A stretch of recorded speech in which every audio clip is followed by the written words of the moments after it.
All right, so we're here with Milan Batur on the eve of this Sunday's game against Dandenong City. It also coincides with potentially your 100th game for the Melbourne Knights. On a personal level, how does that feel? Look, it's pretty exciting to play 100 games for the Knights.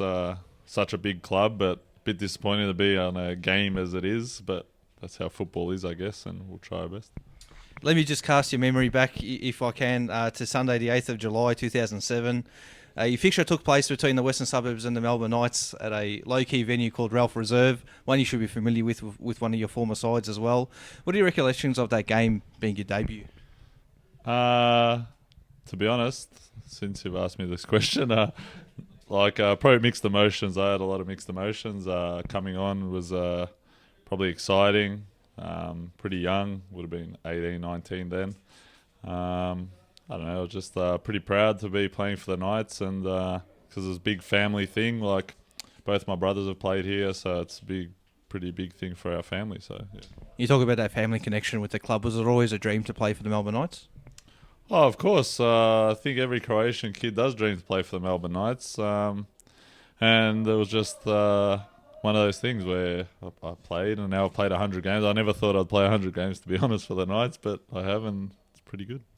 You only stayed for a brief time before moving on to clubs such as Western Suburbs and North Geelong. You did come back in 2013 as a mid-season signing under Andrew Marth.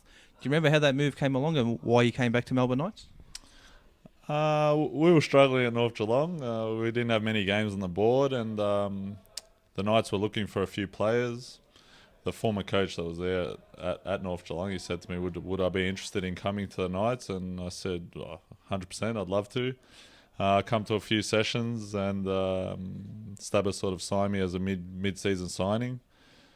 Not really as I don't know, I just started playing as a centre-back, or I don't really think I had a real position that he wanted me to play. He just wanted me as a defender, and that's how it come about. And then that week I played as a right back, and I think I played the next 10 games as a right back, so it was pretty good.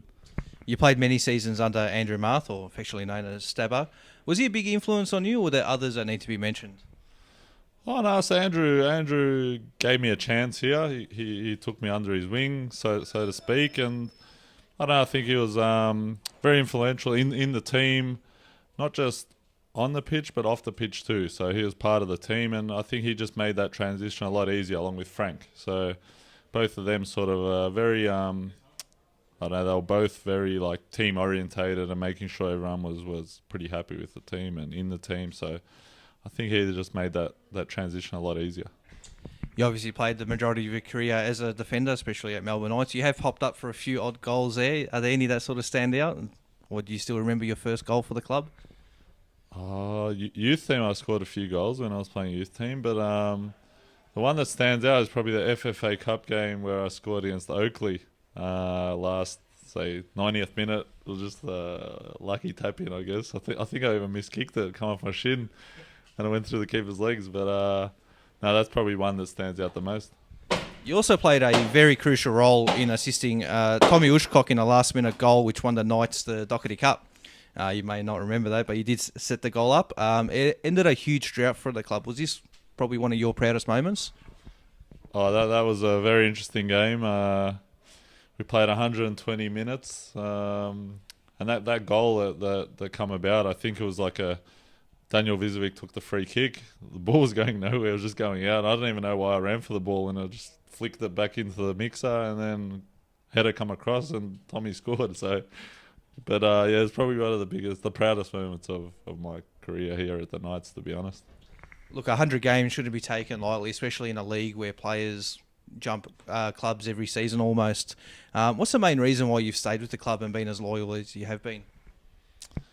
I think it's just I love being around this team and the club and everything about the club. Not many teams in our league have the type of support that we do, and I think even after games we've got a social aspect where in the social club we've still got a few people that hang around and want to be part of the club, which is what keeps me here. And a lot of those people are my friends, so that's the main reason I stay here. It doesn't really bother me about the money side of things. It's more about playing for this club, and that's what I love. I love playing for these guys.